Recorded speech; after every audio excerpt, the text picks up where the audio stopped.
Contribute videos to a playlist. Once you've been invited to contribute to a playlist, you can add videos or remove videos that you added in the past. Add videos. Use the link you got from the playlist owner to go to the playlist page. Follow the on-screen instructions to confirm that you want to be a contributor. The playlist will be automatically saved. To add videos from your computer or a mobile device, use one of these options. On the playlist page, select a video and paste in a video URL. Choose a video from your uploads, or search for a video on YouTube. Go to a video you want to add and select the Add to menu from that video. After you add a video, your name will appear next to the video in the playlist. All collaborators will get a notification when new videos are added to the playlist. Remove videos. Use the link you got from the playlist owner to go to the playlist page. Hover over the video you want to remove. Click X to remove the video. Note, you can only remove videos that you added to the playlist,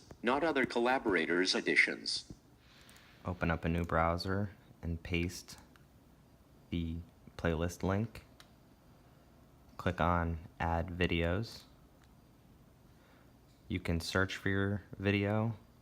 You can paste the URL of your video, or if you're logged into your account, which I recommend, you can click on Your YouTube Videos. Select the video that you wish to add to the playlist. Add videos, and it will be added to the video playlist. To remove your playlist, there is an X in the corner here. You can select that to remove your playlist at any time.